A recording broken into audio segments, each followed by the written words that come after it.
Salut, chers auditeurs, et bienvenue à ce nouvel épisode de la balado En forme, première de 2021. Donc, bonne année, mon cher Greg. Enfin, on se retrouve encore une fois pour une autre belle année. Je te souhaite plein de belles choses, santé évidemment, succès dans tes projets. Et vous aussi, chers auditeurs, je vous souhaite plein de beaux podcasts à écouter, que ce soit le nôtre ou d'autres, parce qu'il y en a de plus en plus et de très intéressants.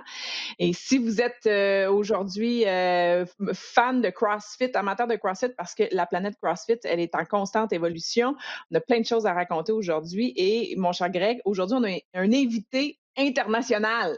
C'est ça, en forme, on Ben, grandit tout le temps. International. On commence l'année 2021 en grand. Val, permets-moi de te souhaiter bonne année à toi également, à tous les gens qui nous suivent à chaque mois. C'est vraiment merveilleux d'avoir tout le monde et ben, de pouvoir continuer de faire ça en ligne maintenant. J'ai hâte qu'on retourne en studio. Je ne sais pas si on va réussir à faire ça avant la deuxième moitié de 2021, mais pour l'instant, comme tu l'as dit, la magie des internets nous permet d'aller international et l'homme qu'on rencontre aujourd'hui, comme tu sais, ça m'arrive souvent d'animer des événements à l'international, des événements de CrossFit. Ouais. Et le premier que j'ai eu la chance d'animer euh, en dehors des Amériques du Nord, c'était à Paris et le French Throwdown en 2019. Et j'ai été accueilli là-bas par la personne qui l'organise depuis des années, qui est Daniel Chaffé. Dan, qui est un gars super fascinant. Et ben, j'ai bien hâte de vous le présenter ici au Québec parce que je pense que vous allez apprendre à le découvrir, à découvrir sa vision. Et toujours le fun de commencer l'année en parlant de CrossFit. Dan, comme on dit en France, salut mon chum, comment ça va? Bon Tom, bonjour. Je vais très bien, merci Greg. Valérie, un plaisir. Si j'aurais su dans Oui. l'invitation que tu allais être là, je pense que j'aurais été occupé, quoi. Non, mais merci Il d'avoir fallait que je vienne, on accepté. vient en duo.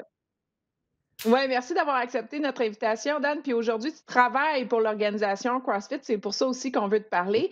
Mais avant d'en arriver là, il y a quand même un long cheminement qui s'est fait. Puis, ben, moi, je te connais moins que Greg, évidemment. Puis, c'est pas nécessairement tous les auditeurs aussi qui te connaissent bien. Donc, explique-nous un petit peu ton parcours. Comment tu t'es rendu de là? Est-ce que tu faisais du CrossFit avant? Tu as eu la piqûre du CrossFit. Qu'est-ce qui a fait en sorte que tu te rendes jusqu'à travailler pour l'organisation de CrossFit? Ah bon. Ouais, ma piqûre de CrossFit, elle s'est faite en plusieurs temps, comme le vaccin Covid, quoi. Il y a eu plusieurs piqûres. Euh, la première a été par frustration avec le fitness traditionnel, donc conventionnel. Donc j'ai travaillé pour une chaîne de Global Gyms qui s'appelait Fitness First, qui était très gros en Europe, en Asie, en Australie. Et j'ai travaillé pour eux pendant bien plus de 10 ans, quoi. Et j'ai commencé, j'ai pas trop coaché, c'était plus au niveau opérationnel et le côté ouais, de gestion et gestion multisite. Et je suis arrivé dans un rôle où je passais beaucoup de temps à voyager, mais je m'entraînais tous les jours. Donc j'allais dans les clubs et on faisait des audits, on allait faire des cours, on allait en salle, on faisait des PT, on faisait des cours de spinning, etc. Et comme tout le monde qui tape 35, 36 ans, voilà, ça le fait plus. Tu commences à prendre du poids. Greg, il pourra t'en parler plus. Tu commences à changer de forme, pas forcément comme on aime. Et je dis, mais merde, si je travaille dans le fitness et je m'entraîne 6 fois par semaine et que je suis pas content avec mon état de fitness, il y a un truc qui va pas. Donc, j'ai tourné mon dos un petit peu au service qu'on donnait dans les globaux pour aller sur l'internet et j'ai essayé plein de trucs. Donc j'ai acheté c'était à l'époque des DVD. Tu sais, acheté un coffret de Ouais. DVD que tu faisais à la maison, les PX, trucs de mon cul, les trucs comme ça et tout.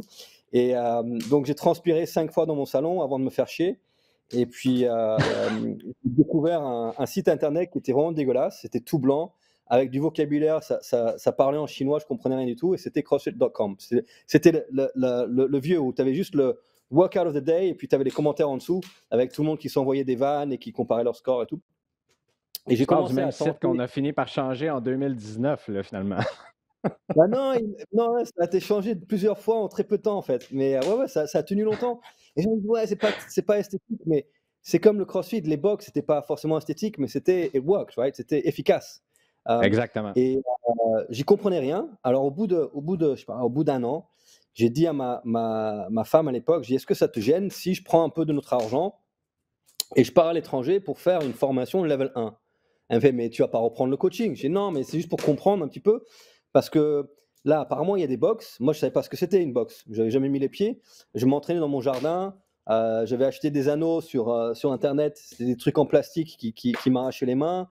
Ma femme avait acheté une barre pour mon anniversaire et c'était avec 2 poids de 20 kilos. Donc en fait, je faisais soit barre à vide ou je faisais à 60 kilos. Donc pendant longtemps, j'ai fait des thrusters à 20 kilos. Ça a très très longtemps. Et j'essayais d'apprendre l'haltéro dans mon jardin. Donc quelqu'un qui était dans le fitness depuis des décennies et j'avais jamais fait, par exemple, de snatch. Voilà. Donc Ouais. je me suis retrouvé dans cette position-là à me gratter la tête en disant: «Putain, moi qui pensais être un professionnel du fitness», et en fait là, j'avais jamais marché sur les mains, pas depuis que j'étais adolescent, j'avais jamais fait de snatch et cetera. Et donc je suis parti pour le level 1 à Londres et parce que ça n'existait pas en France encore les formations, et il y avait qu'en anglais. Et donc c'était à l'époque où et sur la formation d'ailleurs, il y avait Greg, tu le connais, Matt Jacobson, c'était son dernier séminaire Très bien. en tant que Ah chemise oui? rouge. C'était son dernier séminaire. Et il y avait Carl Steadman qui était Flowmaster. Je suis rentré dans ce truc qui m'avait l'air dégueulasse, parce que moi je passais mon temps à casser les couilles au manager des clubs en disant: «Ah, il y a de la poussière, truc machin, tiens, ce casier il est Mmh. cassé», etc. Et on arrive à Central London, il n'y avait pas de vestiaire, les toilettes c'était des porta cabins, c'était des trucs de location qui sentent l'urine à 20 mètres. Il y avait ça, et je dis: «Holy shit, c'est là que les mecs ils s'entraînent, quoi». Mais ouais, mais ils s'entraînaient vraiment. Et puis j'ai fait le level 1 et pendant tout le week-end, je devais être comme un enfant, tu sais, qui découvre Noël, tu vois, Découvre. avec les yeux comme ça. Ouais, Et ouais, ouais. je crois que j'ai développé un man crush sur Carl Steadman, qui est toujours Flowmaster d'ailleurs, et sur un Matt Jacobson. Et donc je me suis fait massacrer dans le level 1. Tous ceux qui ont fait le level 1, vous savez qu'il y a des moments où ils prennent un mec du groupe de 10, ils les mettent au milieu et ils disent: «Bah tiens, on va regarder un petit peu le squat de Greg». Et tu là: «Oh shit», tu vois? Ah. Et en fait, c'est moi: «Bah tiens, on va regarder le deadlift dégueulasse, bah tiens, on va prendre, yeah, yeah, yeah, j'arrive». Pas besoin de m'appeler, j'arrive, hein. Et mais j'ai passé un week-end qui était extraordinaire. Et le samedi soir, lors du social, donc les mecs, ils ouvrent des bières et c'était cool. Et Ouais. c'était bon enfant. Et il me fait: «Mais pourquoi tu es là?» Je dis: «Bah, écoute, je connais pas trop le CrossFit. Tu viens d'où?» «Ben, je viens de la France et tout». Et «Bah, mais tu t'entraînes pas dans une box?» Je dis: «Non, je m'entraîne dans mon jardin». Je veux dire, je fais tout à 20 kilos, à 60. C'est la première fois que je fais un thruster à 42 kilos. On avait fait Fran comme entraînement du jour. Et c'est la première fois que je fais un thruster à 42. Soit tout était à 60, soit tout était à 20. Il me fait: «Mais pourquoi tu vas pas dans une box?» Je dis: «Mais il y en a pas». Et là, il me Il y en a regarde, juste à Matt, pas. il me regarde, il me fait: «Mais tu devrais ouvrir une box». Et moi, dans ma OK. tête: «Oh shit, ouais, OK». Et 10 minutes plus tard, je suis L'illumination est sorti. arrivée. Ouais, j'ai appelé ma Mais femme, là j'ai dit, et aujourd'hui, tu as 3 centres, donc 3 gyms, yeah, en France. Tu as 3 gyms de yeah. CrossFit aujourd'hui. Ah, mais Combien le d'années plus le le tard, ça? lendemain a complètement changé ma vie. Ce week-end était magique. Hem OK. et je suis tombé, donc c'est la deuxième piqûre. La première, je l'ai trouvée moi-même parce que je tousse, donc je Ouais. vais me prendre ma piqûre. Et la deuxième, c'est eux qui m'ont dit: «Tiens, en fait, tu as eu une petite piqûre, mais là, tu as besoin du booster. Tu as besoin qu'on te work it propel». Et donc j'ai dit à ma femme, j'ai dit: «Écoute, est-ce que, il faut qu'on se parle, parce que tu sais très bien que je suis frustré depuis très longtemps, que j'y crois pas dans le service qu'on donne». Parce que dans les Globals, on avait un gros souci, c'était qu'on était des machines de vente, on savait vendre très, très bien, mais il y avait une porte de sortie qui était aussi grande que la porte d'entrée. Et Mmh. ils sortaient des stratégies de: «Ouais, les abonnements sont pas les bonnes, il faut acheter un autre module de formation avec du marketing, il faut acheter des machines, il faut mettre un sauna, machin, etc». Et on avait fait des études avec les gens qui partaient, 11 000 personnes qui avaient résilié leur abonnement dans 17 pays, de chez nous, hein, de notre entreprise. Et ça disait, en gros, il y a plusieurs choses qui revenaient à maintes et maintes fois. Pourquoi tu pars? Première chose, c'est que, en général, j'arrive, je fais mon truc et je ne parle à personne.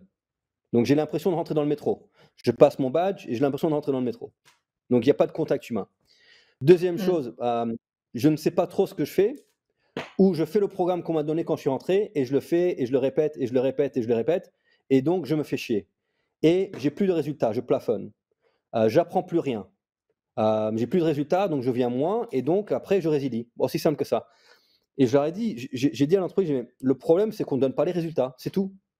J'ai Ouais. C'est quoi le fitness? Est-ce que le fitness, c'est de dire à une dame: «Bah, tiens, tu vas te mettre sur un elliptique, niveau 3 et tu vas regarder Mmh. la télévision pendant 15 minutes et comme tu es un petit peu essoufflé, tu as transpiré, bah, tu es fit ou tu es plus fit. Good job, well done et reviens demain». Et c'était ça la définition de fitness des globaux. Mais Mais ça ça a Je été pense marche ça pas pas. que pendant longtemps partout à travers le monde aussi, là. C'était pas Ouais, seulement en France ou pour Globo, c'était ça non, pendant même, tu sais, aujourd'hui, c'est pas la majorité, mais là, ça a été la majorité longtemps. Mais pour certaines personnes, moi, quand je vais au gym ici, bon, quand ils sont ouverts en temps normal, tu sais, ça me fascine de voir que c'est encore ça. Il y en a qui montent sur l'elliptique puis écoutent la télé pendant une demi-heure, puis après ça, ils sortent du gym, tu sais. Mais Mais ça, c'est c'est pour un ça que manque ces de gens-là connaissances finissent par aussi. quitter les centres d'entraînement parce qu'on se dit: «Qu'est-ce qu'on a accompli dans notre heure? Qu'est-ce qu'on a fait? Est-ce qu'on se sent meilleur quand on sort? Est-ce qu'on a Mmh. fait quelque chose? Est-ce qu'on a perdu notre temps, là?» Je pense que c'est plutôt ça. mais c'est l'histoire en anglais de The Emperor's New Clothes. Vous savez, où l'empereur, il se fait vendre un truc où, en fait, il est à poil et le mec, tout le monde lui dit: «Ah ouais, c'est génial, c'est génial». Alors le mec, il pense qu'il porte un costard. Mais c'est la même chose avec le fitness, ou le fitness traditionnel. C'était nul, mais comme tout le monde disait: «C'est ça le fitness», ben, tout le monde croit: «Ah bah, c'est ça le fitness. Mmh. Ah, c'est génial, Mmh. je fais du Ouais. fitness». Et tant que tu es pas capable de définir ce que c'est, tu sais pas si tu es en train de l'accomplir. Et quand je suis arrivé sur le level 1 et que le mec dit: «On va définir le fitness», je gagne enfin. C'est like holy shit, il était temps. Genre, le fitness, c'est pas ou la santé, de définir la santé. Je Le CrossFit quelque part a changé le paysage du fitness. Qu'on aime le CrossFit Mmh. ou pas, il faut l'avouer. Il faut avouer que Ah oui, oui, oui, l'explosion sur absolument. le CrossFit a complètement changé le paysage du fitness, mais parce que la méthodologie, elle est en béton.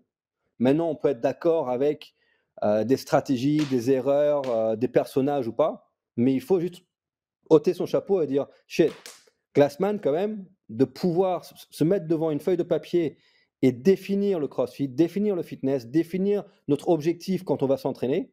Et c'est ce qui manquait dans le fitness et quelque part les ampoules sont allumées et puis Mads et Carl sont arrivés, ils m'ont mis une dernière piqûre et c'est à ce moment-là que j'ai dit à ma femme: «Bah, écoute, je vais démissionner». Et au téléphone, elle m'a dit: «Attends, calme-toi», parce que bon, j'étais directeur européen pour cette entreprise. J'avais un super beau salaire, ils nous payaient la maison, ils payaient les frais, on avait comfortable life, on était bien, on était bien. Et j'ai dit: «On va démissionner et puis on va mettre toutes nos économies à monter notre propre salle». Elle fait: «Comment ça?» Je fais: «Ouais, on va monter une box de CrossFit». Elle me fait: «Mais et il y en a où je peux en voir?» Je dis: «Bah, il va falloir que tu viennes en Angleterre». Elle me fait: «Mais tu es fou». Je dis: «Mais laisse-moi t'expliquer» et cetera. Donc il m'a fallu Mmh. quelques conversations avec ma femme pour qu'elle me dise: «Si tu le sens, si tu as envie de le faire, je suis avec toi et on y va». Et donc Donc depuis Wow! 2007, tu es country manager. C'est quoi la traduction exacte de country 2017, ouais. manager? Et de un et aussi la croissance est fulgurante en France, en CrossFit depuis les dernières années. Ouais. C'était colossal aussi comme tâche. Toi, tu partais de rien, c'était vraiment la piqûre, la passion qui t'ont fait Mmh, ouvrir les différents gyms et tout voilà. implanter ce système-là et faire connaître le système. C'était quoi ton secret? Qu'est-ce que tu as fait pour, tu avais des objectifs, j'imagine, en place? J'étais très chanceux. J'étais très chanceux parce que, on n'a pas ouvert la première salle en France. Pendant que moi je faisais mon level 1, entre le moment où j'ai fait mon level 1 et que, je voulais quitter proprement mon entreprise, donc j'ai donné un préavis de 6 mois, hem, Ah, pour quand pour même. leur dire que j'allais partir et cetera. Ouais, parce que, j'étais pas d'accord avec le service ou le manque de service et le fait qu'on vendait de la merde, en fait. Le level 1 m'a fait ouvrir les yeux qu'on vendait de la merde. On était très bon dans les opérations de centre, mais ce qu'on donnait réellement comme méthodologie était nul. Et c'était pas pour ça que je devais manquer de respect à mon employeur qui m'avait très bien traité. J'avais été très bien formé, ils étaient excellents. Humainement, c'était une entreprise qui était super et je leur devais ça. Donc dans le temps qu'il me fallait pour partir et pour monter le projet, il y a eu des box qui se sont ouverts en France, donc c'était génial. Il y en avait à Montpellier, CrossFit Montpellier, il y avait à Lyon, il y en avait une à Toulouse et il y en avait, une à Bordeaux, donc pas loin de chez moi là à l'instant. Il y avait CrossFit Bordeaux et ça c'était génial. Donc tu disais: «OK, bon, je suis pas le seul fou», mais Mmh. tu parlais aux gens en France, personne connaissait le CrossFit et Tout était à j'ai eu beaucoup bâtir à ce de chance. moment-là, là. Le? Tout était à bâtir à ce moment-là, mais le Non, marché de Paris n'était pas encore exploité. C'est là que non toi, du tu es tout. arrivé. De tout et j'ai eu beaucoup de chance parce que, j'avais pas 25 ans. J'avais quand même, j'avais bossé, ça faisait 18 ans que je bossais, et principalement dans le monde de la remise en forme Et donc j'avais de l'expérience, j'avais fait beaucoup d'erreurs, mais en utilisant l'argent des autres. Donc les erreurs que Ah, font beaucoup de ouais. passionnés ouais, c'est super. C'est Une excellente tu façon vas de dans faire une des erreurs, oui. multinationale et tu une quiche, tu une merde, quoi. Tu nul, mais tu es nul sur le dollar des autres, c'est génial. Et donc c'est pour ça, je recommande vivement aux jeunes d'aller faire leurs armes dans des entreprises, d'aller apprendre leur métier et cetera avant de se lancer et le souci avec beaucoup de teneurs de boxe aujourd'hui, c'est qu'ils sont des passionnés. C'est pas le souci. Le souci, c'est qu'ils n'ont pas fait leur arme encore. Ils arrivent ce qu'on appelle inconsciemment incompétents. Ils ne savent même pas ce qu'ils ne savent pas encore. Ils ne savent pas il faut savoir comment créer du rapport, comment analyser les besoins, comment présenter des solutions personnalisées. Ils ne savent pas qu'il y a tout un travail psychologique à faire avec des prospects et même un travail psychologique à faire avec des nouveaux inscrits pour bien les initier. Ils ne savent pas que il y a 6 catégories pour devenir un coach excellent. Ils n'ont pas fait de voyage encore. Moi, j'avais fait ce voyage et je pense que je regrette parfois de ne pas avoir découvert le CrossFit plus tôt, mais je pense que professionnellement, ça m'a servi de faire mes armes je me suis dit: Mhm. «Si j'ai fait mes armes avec un produit de merde, maintenant que j'ai un produit qui est excellent, un service qui est excellent, une méthodologie en béton, je prends toutes les techniques et toute la stratégie et tout ce que j'ai pris à apprendre chez Fitness First et dans mes emplois précédents et je vais l'appliquer avec la méthodologie CrossFit». Et donc j'étais chanceux d'avoir fait ce chemin. Mmh. Je suis aussi chanceux que on parle de la période pre-Boc, avant Reebok, et puis il y a la période où Reebok rentrait.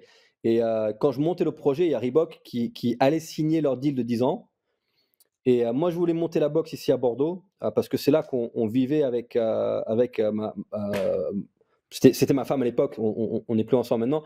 Et, mais Reebok m'ont contacté. Et il y a très très longtemps, je travaillais, on faisait Reebok University, je sais pas si vous vous souvenez, fin des années 90, début 2000, quand Greg, tu avais 13-14 ans, on- peut-être par là, Et- peut-être Non, par non, là. t'es excellent en calcul, Dan. Je faisais des calculs aussi. J'avais exactement 14 ans à ce moment-là. D'ailleurs, Ouais. tu parlais du 35 ans qui s'en vient et la bédaine qui vient avec. Je vais l'avoir le mois prochain. Donc, je suis content que tu me rassures à ce passage-là. C'est merveilleux.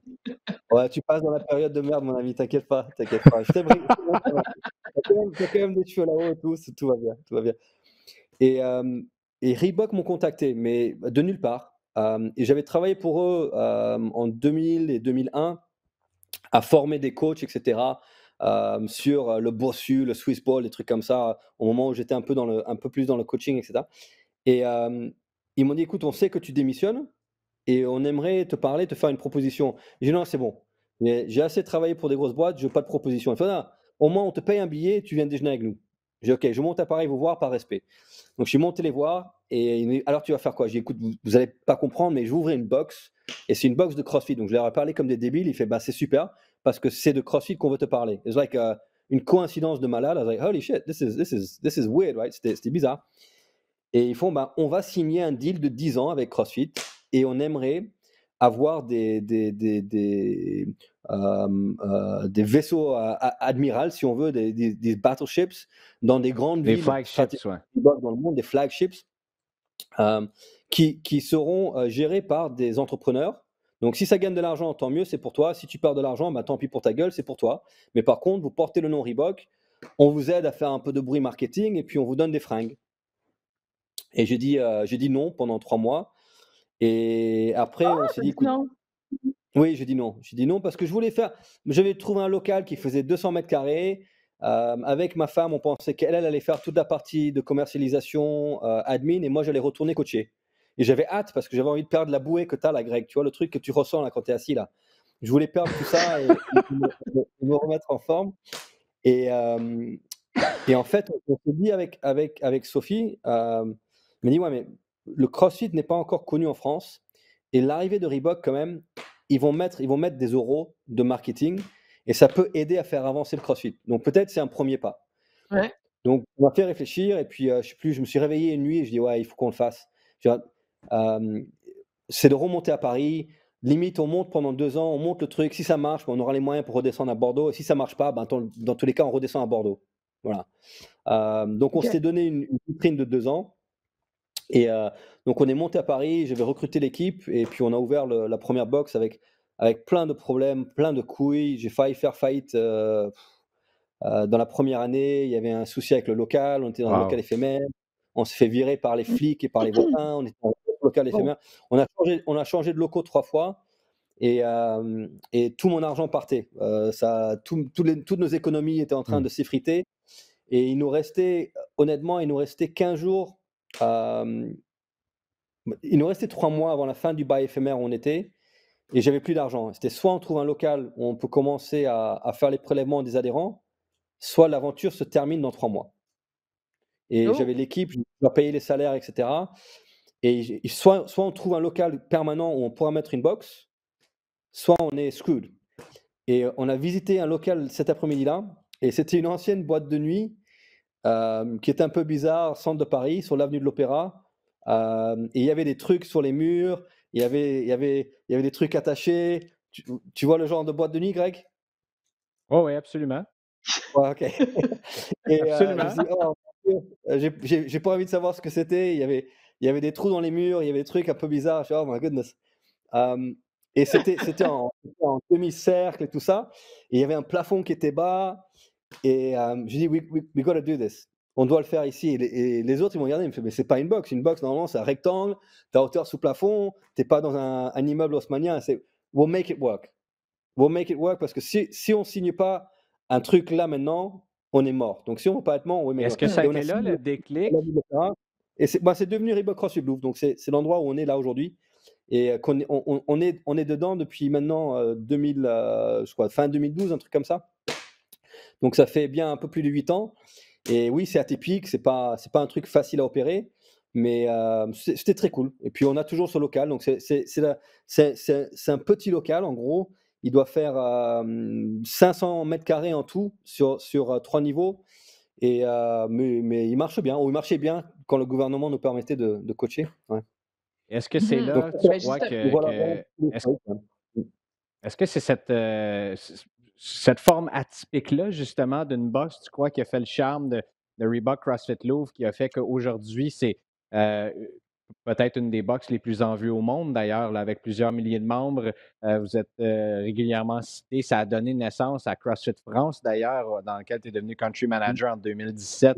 Et bon, on parlera de ton évolution par la suite, mais est-ce que tu crois que c'est cette façon-là atypique de faire les choses, que les gens arrivent et qu'on ne se sente pas, justement, c'est tellement loin d'un Globo Gym régulier, puis la Mmh. communauté que vous avez créée là-bas aussi?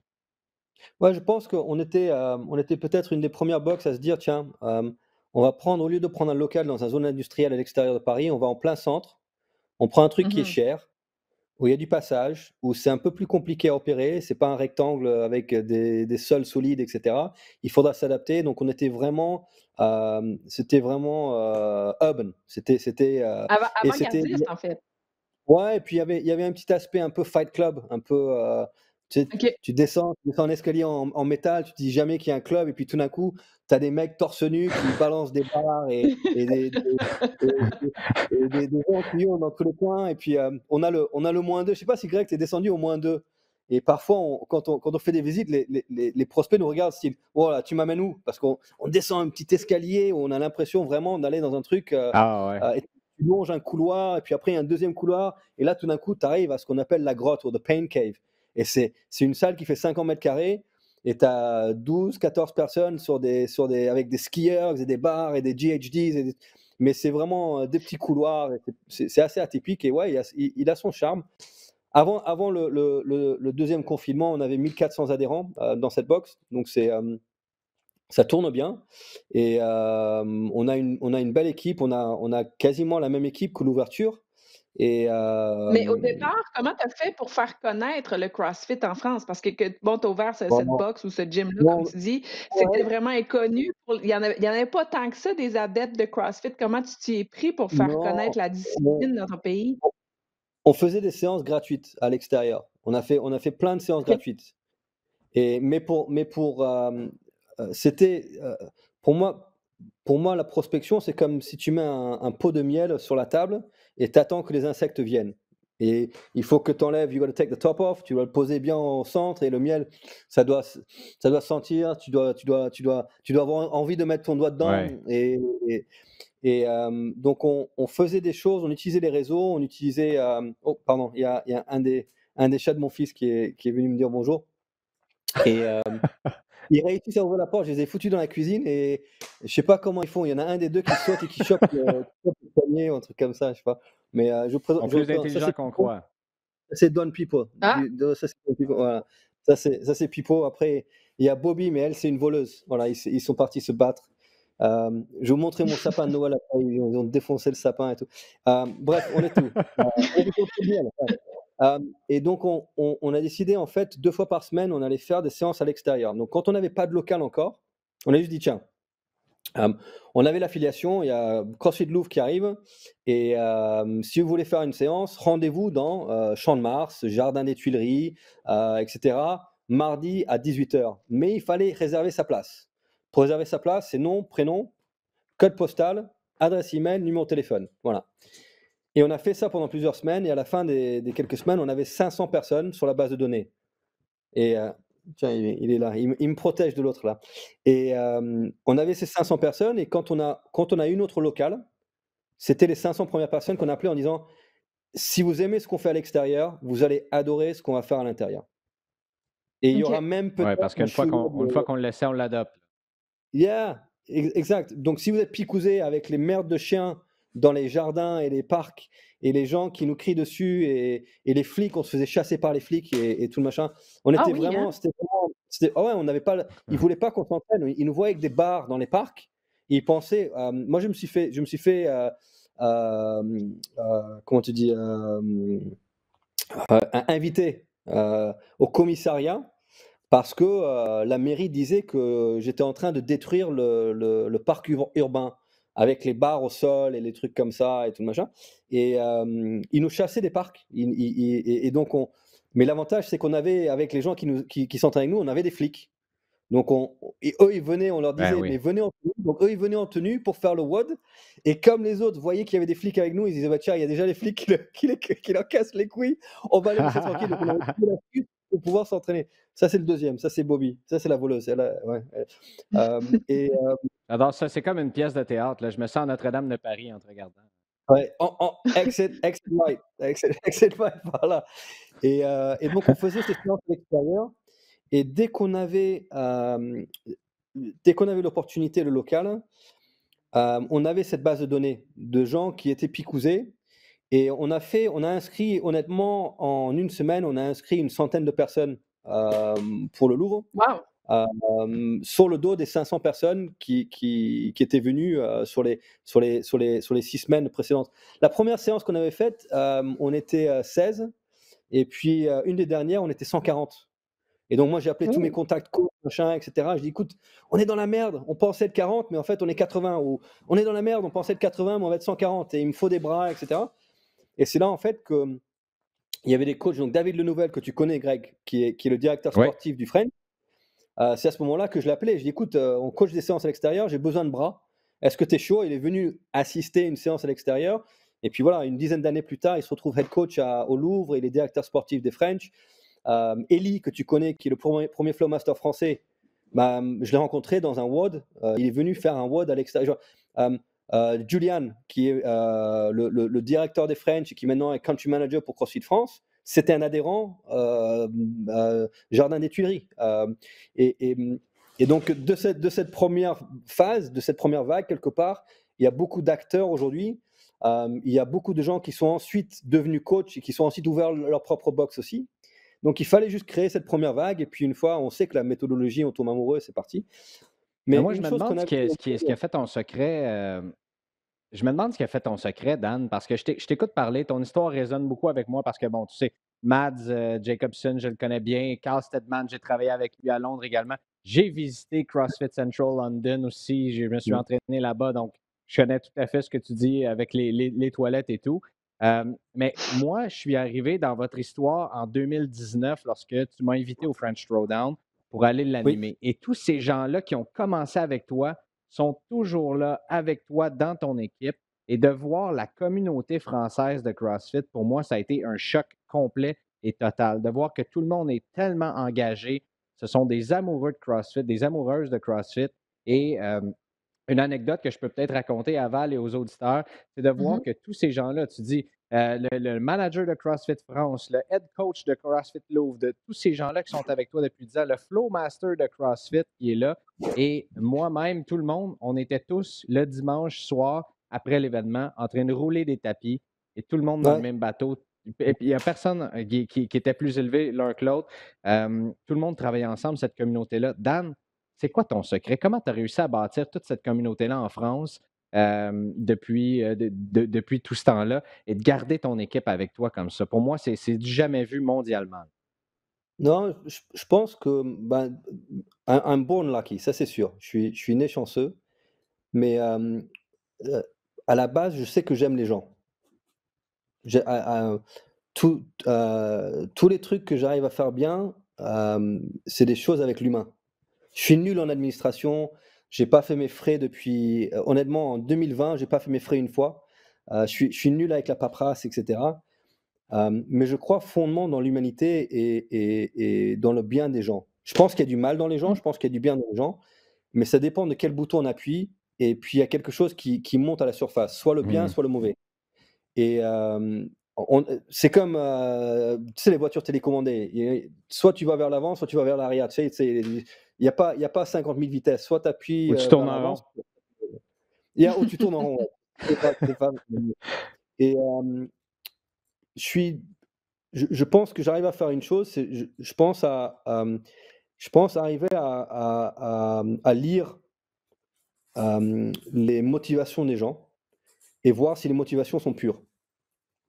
Et pour moi, peu importe l'expérience que tu as, hem, si tu es motivé pour les bonnes raisons, si tu veux juste faire du bien, tu as ta place.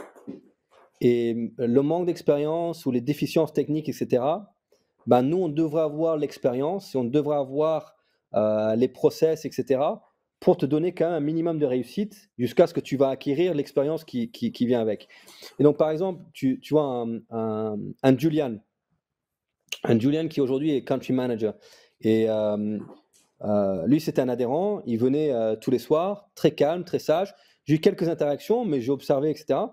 Et puis un jour, j'étais sur un Excel avec des inscriptions du French en 2012 et j'étais en train de ramer parce qu'encore une fois, je suis nul avec les ordinateurs. D'ailleurs, j'ai failli pas me connecter à votre podcast là, hein, j'ai désolé, il y a la chatte qui joue au foot avec les boules de Noël et hem et heu et Julian, il m'a dit: «Tiens, tu veux un coup de main?» Et il s'est assis à côté de moi et puis il m'a aidé et il y avait son cours qui débutait et il m'a dit, et je lui ai dit: «Tiens, the class is starting, they're going for the brief, vas-y, t'inquiète». Il m'a regardé, il me fait: «Non, non, t'inquiète». Il me fait: Ça va me prendre une demi-heure, toi, ça va te prendre une journée et je reste». Et en fait, il a sacrifié son cours pour m'aider. Pas Mhm. d'obligation, il était Wow. pas payé pour, juste par un temps et je me suis dit: «Tiens, tu l'as vu? On dirait qu'il a Asperger syndrome. On dirait, tu vois? C'est pas le mec qui sourit facilement et tout, mais je me dis au fond de lui, ça c'est vraiment un bon gars. C'est une bonne Au fond, il personne. il y a il agit pas par intérêt, il agit pour essayer de faire du bien et j'essaye toujours Mhm. d'attirer des gens comme ça et je pense que si tu crées un noyau comme ça et tu as ces valeurs-là, ta mission elle est claire, les valeurs avec lesquelles vous voulez accomplir votre mission est claire, vous allez attirer des gens qui sont alignés avec ça Avec, et oui, avec les et mêmes tu valeurs. verras ceux qui ne le sont pas. Voilà. Mhm. Donc et par exemple dans les entretiens, moi il y a plein de techniques qu'on utilise pour les entretiens et tout, mais une chose que je dis à tout le monde, c'est: «If you're looking for an easy place to work, don't come here». Mhm. Mhm. Et Très bien dit. ça va pas être facile, mais par contre, tu apprendras plus avec nous qu'ailleurs parce qu'on est plus exigeant, parce qu'une fois dans l'équipe, tu fais partie de la famille et la famille, on l'aime. La seule différence avec mon équipe et ma famille, c'est que ma famille, mon amour est unconditional. Et à quoi on peut L'amour pour s'attendre? l'équipe est conditionnel. OK. Conditionnel sur le fait que tu vas accomplir les tâches qui t'incombent. Tu fais ça, tu fais partie de ma famille.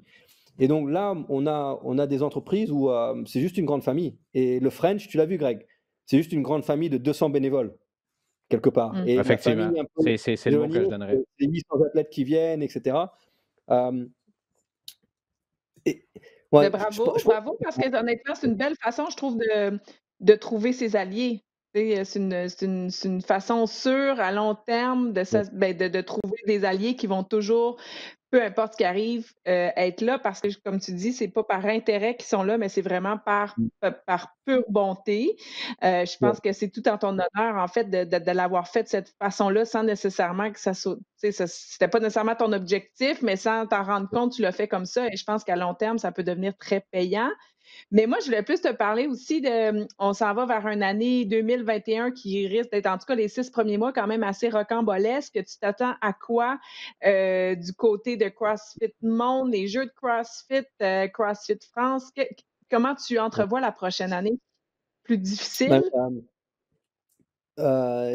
les prochains mois ne seront pas évidents, mais je pense qu'il y aura il y aura un moment où le soleil se lèvera, et quand le soleil se lèvera, ceux qui ont semé vont vraiment bien récolter. Donc je pense qu'il y a une opportunité Mmh. là maintenant pendant les fermetures et pendant cette période de Covid de solidifier, ses connaissances, ses envies, de filtrer un peu les équipes parce que quand tu es fermé pendant 4 mois, les mecs qui sont dans l'équipe par intérêt, ben, ils s'en vont parce qu'il y a plus d'intérêt d'être là.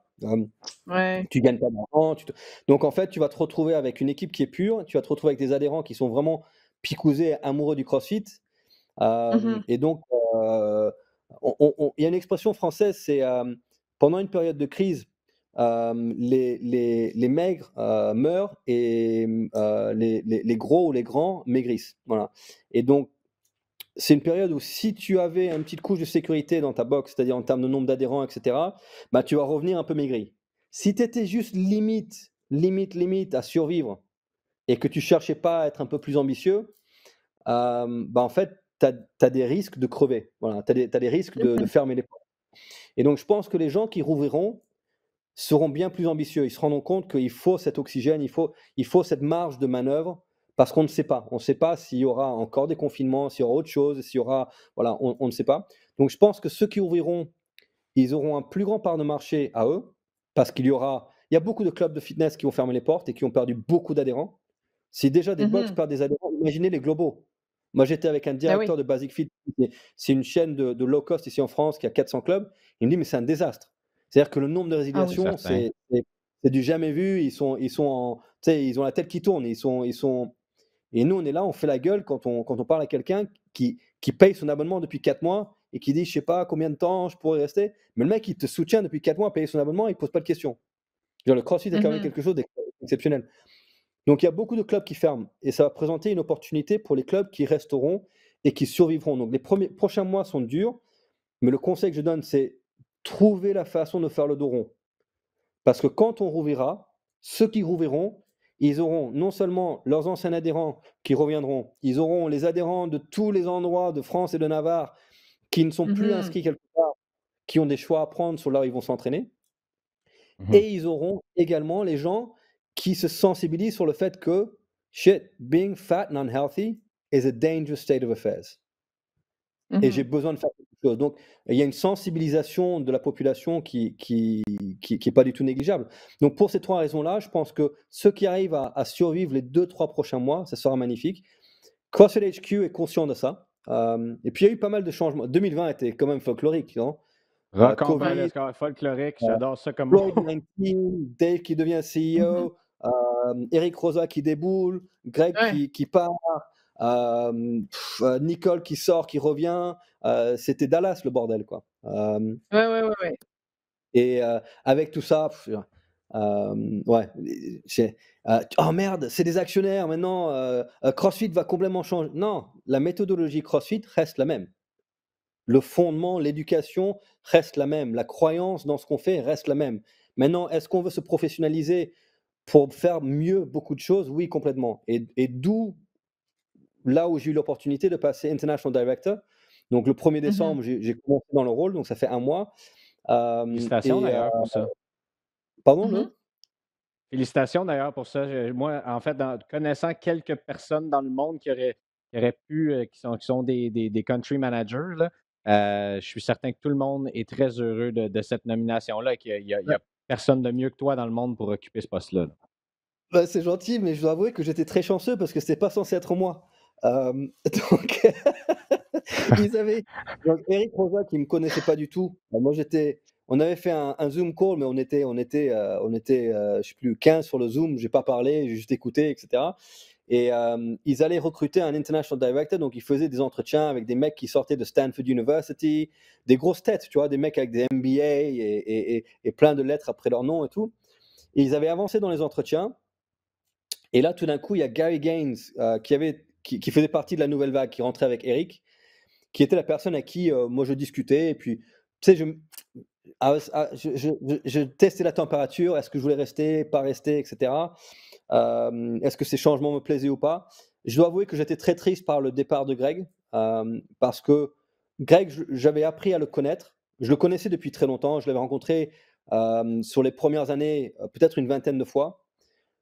Mais sur les 2 dernières années, j'ai eu l'opportunité de travailler assez rapproché avec lui parce qu'il a failli me virer. Quand j'étais country manager et j'ai failli être viré 3 fois.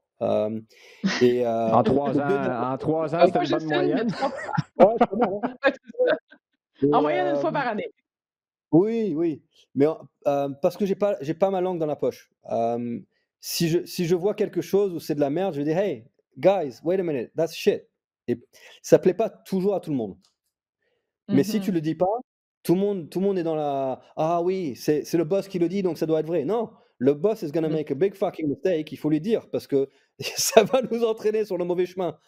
Hem, donc j'ai pas peur de dire ce genre de choses. Ce qui peut choquer dans la culture, corporate américaine, d'avoir quelqu'un qui est pas du tout, je dirais politiquement correct comme moi, on peut dire des gros mots ou pas sur le podcast? On a le droit de dire des gros mots? Ben, rendu Si à c'est 50 minutes, toi, oui. OK. Hem, je suis pas un cocksucker.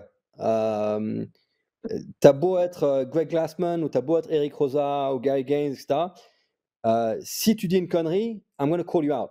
Mais comme Ouais, je suis j'attends pas de là mon pour te faire équipe plaisir.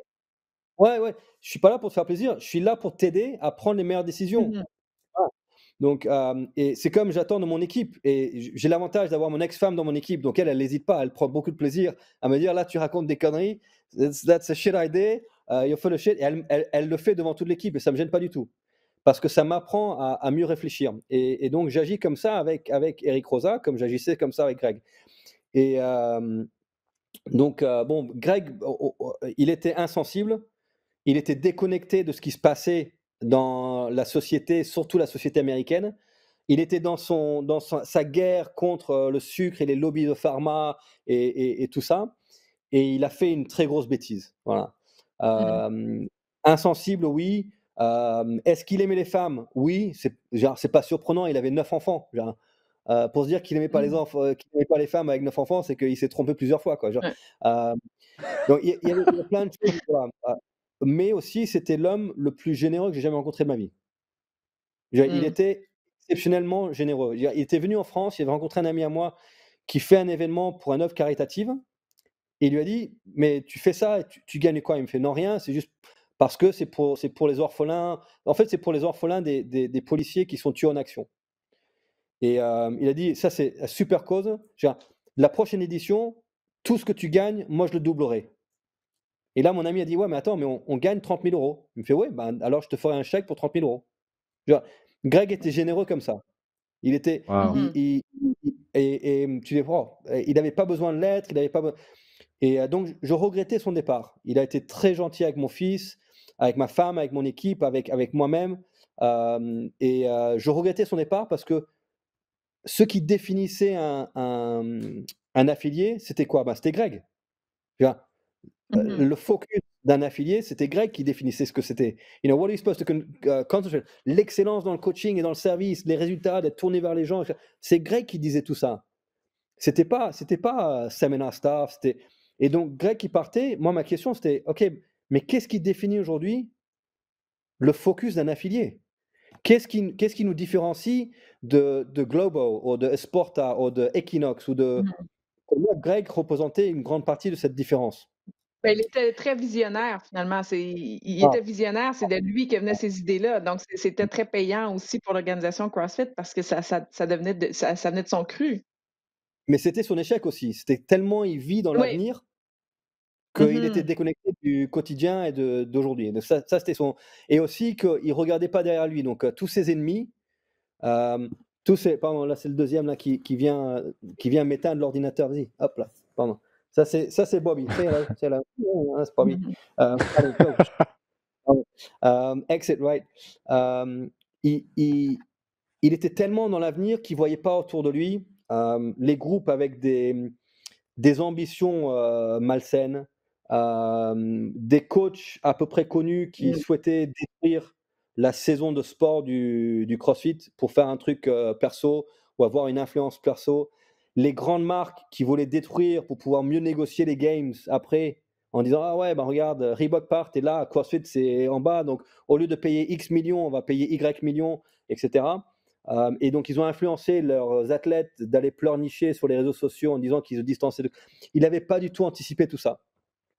Mmh. Hem et donc ça faisait partie de son downfall. Donc Eric Roza, oh là là, elle Et saute sur on le l'écran. voit, ben, Elle Éric aime bien Roza Valérie. Et Éric donc Eric Roza, on le Roza voit arrive. justement comme étant la personne très rassembleuse, là, justement, ce nouveau président-là qui arrive sous un autre jour, qui semble être à des milles à l'heure là, complètement de ce que Greg Glassman est. Est-ce qu'on se trompe ou c'est vraiment sa personnalité? Ouais, il a une personnalité qui est extraordinaire.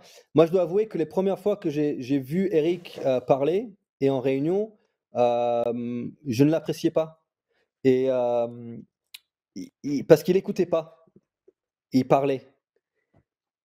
Et il se posait une question, ou il posait une question et il répondait à sa propre question. Donc quand il avait réuni les country managers, il nous posait des questions et puis en fait, on s'est rendu compte qu'aucun country manager avait répondu, que c'était lui qui avait répondu. It's like, jeez, ça c'est quand même dangereux. Si le mec, il pense tout savoir, c'est quand même dangereux. Hem et en fait, je me suis trompé. Je me suis trompé parce qu'il est brillant. Il a un cerveau, mais qui va à une vitesse, mais de lumière. Et il a Mmh. 1000 idées à la seconde. Donc c'est ça qui faisait peur. Et donc j'ai appris à l'apprécier, et lui, il voulait recruter pour les international jobs, quelqu'un qui avait un MBA, il allait faire entrer quelqu'un et cetera. Et puis Gary Gaines, il m'appelle, il me fait: «Écoute, moi j'ai un problème, c'est que je dois recruter un mec pour l'international et il y a Dave Castro qui a dit un truc qui m'empêche de dormir». Et je dis: «Comment ça?» Il me fait: «Ben Dave, sur un fireside chat, une des réunions que Eric il fait, les vendredis, Dave a dit à Eric Roza: "Le danger, c'est que tu fasses rentrer trop de gens de l'extérieur"». Est-ce que vous êtes toujours là? Oui, je suis toujours là, je t'écoute. Je OK. pense que c'est Greg qui a voulu faire quelque chose avec son téléphone. Il va revenir, mais moi, je t'écoute toujours. Vas-y, Oui. Ah OK, continue ton ça va. histoire. J'étais en grand plan. On a perdu Greg, ça va. Si toi, tu es toujours là, on continue, c'est cool. Et et Vas-y, vas-y. oh non, Greg is back, Greg is back, OK. Et il disait que Dave a dit à Eric, il fait: «Le danger que tu as, c'est bien que tu fasses rentrer du talent de l'extérieur, parce qu'on a besoin de professionnaliser certaines choses. On a besoin de structure, on a besoin que les départements ils aient des budgets, on a besoin que tout ce genre de choses». Il me fait: «Mais par contre, si tu fais rentrer trop de gens de l'extérieur, il y a un danger que le HQ ou LLC devient très déconnecté du terrain». Et Ouais. Gary, il a dit: «J'ai peur de ça et donc j'aimerais que si tu veux bien, j'aimerais te proposer de faire les entretiens pour devenir international director et gérer tous les directeurs de pays, dans le monde». Et je dis: «Écoute, je sais pas, je teste la température de l'eau et cetera». Il me fait: «Fais les entretiens et vois ce que tu en penses». Et moi je pensais qu'il y avait 2 entretiens, il y en avait 6. It's like: «Oh my god, holy shit». Oh. Et c'est il y avait 6 entretiens avec 6 personnes différentes. Il y avait un mec de finance, il y avait, le directeur juridique, donc Marshall Brenner, il y avait, Nicole Carroll, il y avait Justin Bug des Games, il y avait tous les différents départements qui m'ont grillé pendant 1 heure chacun. Donc au bout de 6 heures Wow. d'entretien, j'étais cuit et cetera. Et ce qui était devenu clair pour moi pendant les 6 heures d'entretien, et Guy le savait, c'était que si je faisais les entretiens, c'est que j'aurais envie du poste. C'était si je prenais pas ce poste, le risque était que ça aille à quelqu'un de l'extérieur, qui n'avait jamais Mmh. coaché du CrossFit, qui n'avait peut-être jamais fait son level 1, qui peut-être n'avait jamais géré un affilié. Tu vois? Il faut le vivre ça, il faut ouvrir le rideau à 5 heures du mat. Ouais, c'est important, ouais. Tu as les doigts bleus de froid, attends les premiers, tu vas faire ton tableau, les mecs, ils arrivent, etc. Et tu réfléchis à Ben, c'est comment donner ta séance. l'expérience, c'est Tu l'expérience peux, finalement. tu peux pas savoir ce que vit un affilié si tu n'as pas été affilié. Tu peux pas savoir ce que vit Non, un on doit coach le si tu n'as faire, pas. effectivement. Et, euh, et donc, j'ai eu la même réalisation que Gary. C'est-à-dire, shit, if I don't take this role, si moi je prends pas ce rôle, quelqu'un de l'extérieur le prendra. Et là, en tant qu'affilié, d'où j'ai tous mes amis aujourd'hui, j'ai ma famille qui vivent du CrossFit, qui adorent le CrossFit, qui s'entraînent au CrossFit. Et est-ce que j'avais envie que ça change? Parce que Mhm. il y a quelqu'un qui prend ce rôle et qui change la nature du CrossFit à l'international. Et j'ai dit non, je ne veux pas ça, donc je prends le rôle. Et il m'a dit, tu veux pas savoir ce que ça paye? J'ai dit non, non, je ne le fais pas pour l'argent. Je gagne assez bien ma vie avec mes box et tout le machin. C'est pas, il me fait, ben, on va quand même te payer. J'ai dit, ok, fine. Mais l'autre chose, c'est que les country managers avec qui on travaille, et Greg, tu les as rencontrés, Mac en Allemagne, il y a Nat Diaz en Espagne, il y a Ollie Mansbridge au UK. Maintenant, Paul il y a Tremblay, Paul maintenant. au Canada que j'ai pu recruter début décembre, donc c'était super. Il y a Ed Morrison en Australie. Il y aura un nouveau en Scandinavie, fingers crossed, que ce soit un ami qui prenne le rôle. On est en train de faire des entretiens pour la Scandinavie en ce moment. Bien sûr, Ollie en Angleterre. Ouais, bah voilà, le mec le plus moche de la planète, il est country manager pour l'Angleterre. Et bah, il faut l'avouer, il ressemble à une balle de tennis. Il a une tête toute ronde, il n'a pas de cheveux. Et ouais, il le sait, hein, il le sait. Je l'appelle Wilson parce qu'il Ah. ressemble à une balle. Et je me suis dit, mais ces gens-là ils aiment vraiment le CrossFit. Je- En tant que country manager, au début, par exemple, je faisais le rôle et j'étais pas du tout payé pour. Et les autres, la même chose, on n'était pas payé pour. C'était quelque chose, on le faisait parce qu'on voulait que CrossFit se développe et qu'on crée des vraies Mhm. communautés dans nos pays. Et ces gens-là, je me suis dit, je vais les laisser entre les mains de quelqu'un qui comprend pas ce qu'ils font, Mhm. quelqu'un qui ne comprend pas ce qu'est un affilié, ce que vivent les gens à l'étranger, comment Ça montre. affecte une décision au siège mal prise, ça peut affecter énormément la capacité Pendant d'un des teneur de boxe années. de continuer. Ouais. Et j'ai dit non. Ouais. Donc c'est pour ces raisons-là qu'on a commencé. Et c'est un champ de mine parce Mhm. il faut casser des habitudes de HQ. Et Gary est très cool parce qu'il me protège. Parce que moi, j'arrive Ben, au moins, comme avec moi. tous les gens qui sont dans le CrossFit et qui sont des affiliés justement un peu partout à travers le monde ont maintenant au moins l'assurance que tu es là, pour préserver la nature même du Absolument. CrossFit et ça Ben, honnêtement, bravo aussi, bravo pour cette nomination puis pour toute cette série bon, d'entrevues pour avoir eu le poste. Puis je vois que c'est important pour toi, on le voit on t'entend parler, on le sait que c'est important pour toi de ne pas dénaturaliser dans le fond, le CrossFit et je pense que ça peut rassurer les adeptes et les gens qui en font parce que, tu es en poste justement. ben, moi, et surtout les country managers. Moi, maintenant, je suis un peu plus éloigné des affiliés, mais Mmh. euh, je- d'avoir un Eric Rosa qui me dit, OK, dis-moi ce dont tu as besoin en 2021. Et on lui dit, bah, j'ai besoin de au moins 3 country managers supplémentaires et j'ai besoin que les country managers qui sont là depuis un moment, ils aient un peu plus de ressources pour faire des réunions d'affiliés, Mmh. pour qu'on puisse donner des formations aux affiliés sur des choses qui n'ont rien à voir avec le coaching. Chose qu'on n'avait pas le droit de faire avant. Et Eric Rosa, il me dit, je te fais confiance. Si tu me dis que c'est nécessaire, on va le faire. Mets un chiffre dessus C'est et on va le faire. Ça, super. Donc, d'avoir un mec comme Eric qui m'écoute, donc je me suis trompé complètement hein, sur mes premières perceptions de mec qui n'écoutait pas. C'est tout l'inverse. Et c'est même lui qui dit le meilleur profil pour les country managers ou des gens à HQ. Pardon, j'ai le chat là qui explose mes boules de Noël là. Viens là, viens là. Oh là là, ben, la connasse. c'est absolument inspirant. Puis c'est Ah, rassurant non, aussi, non. Dan, de Regarde, t'entendre il a parler de tout explosé. J'avais ça. un chat dans l'arbre. Il a explosé le chat. Regarde. C'était chill.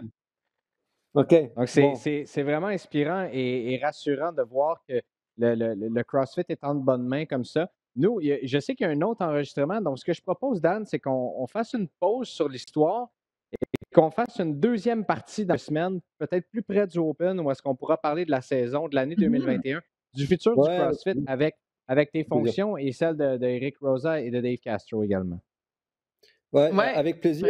ouais. Et puis, sincèrement, pour le Canada, j'étais avec Paul Tremblay là tout à l'heure. Et moi, j'ai eu beaucoup de chance de venir au Québec il y a 2 ans. Et j'ai passé du temps avec notre ami fou là, de Force 5.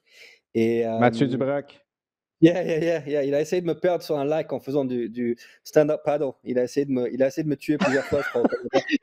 Et, vous avez un noyau de communauté qui est exceptionnel au Canada. Et Mmh. je suis vraiment ravi de pouvoir faire partie de cette aventure avec vous. Je pense que les prochaines années vont être super. Je sais qu'il y a des affiliés qui sont partis en 2020. C'était une année compliquée, politiquement, socialement, financièrement, au niveau sanitaire aussi. Mais je peux vous assurer que tout le monde qui est à CrossFit aujourd'hui a des bonnes intentions. Et Mmh. s'il y a des choses qui ne Ouais, marchent très pas d'accord. comme il se le doit, on est prêt à tout remettre en question. Et mais on sait que le cornerstone, la pierre fondatrice de tout ça, ce sont les affiliés. Et un affilié qui est heureux et qui a la réussite, c'est le début de tout. C'est le début de Mmh. la réussite d'une communauté, c'est le début de pouvoir embaucher des coachs et les former, c'est le début d'avoir une communauté qui participe à l'open et qui fête le fitness. Et donc, on va se concentrer là-dessus. Et vraiment, avec Paul, vous êtes entre de bonnes mains. Donc, je sais que son français est un peu dodgy. Donc, mais en tout cas, je pense qu'on s'est pas trompé sur la solution. Et d'ailleurs, tu sais, au Canada, vraiment, c'était une décision très difficile de country manager. Parce que vous avez des gens de Mmh. qualité au Canada que ouais, beaucoup de pays aimeraient les avoir. Tu as mentionné Matt Dubrock, mais il y a aussi le Swift là, qui travaille avec Paul Tremblay, qui est super aussi. Ouais, même Caro Lambré qui a Ouais. coaché son petit copain aux Games là, qui a fait Jeffrey super Adler. bien. Ouais, vous avez des gens très passionnés, très Mais différents. somme toute, tu as choisi, et je vais utiliser un anglicisme, the right man for the job, la bonne personne pour représenter le Canada. Je pense que tout le monde est très heureux de tout Je, ça. Merci beaucoup, Dan. je pense, Merci. je pense. Avec plaisir, avec Merci. plaisir. Et puis, vous me dites pour la prochaine, je vais faire en sorte Oui, que je on mets se retrouve en 2021 absolument. Ouais, je vais défoncer le sapin de Noël, je vais mettre les chats dehors et puis on sort tranquille. Merci Merci pour votre beaucoup. C'est temps, très Greg. divertissant. Vraiment, Bonne vraiment, je chance pour sais que les tu as prochains pris 5 projets. kilos là, mais tu sais, parfois les gens qui ont un peu de surpoids, ça leur va bien et tu en fais partie. Ça te va très bien. Très heureux de ça, mon ami. Bye Daniel, bye Greg. Merci On Salut, se Valérie. Daniel. retrouve Salut, pour Val. la prochaine épisode. Salut tout le monde, à Salut tout bientôt. le Ciao. monde.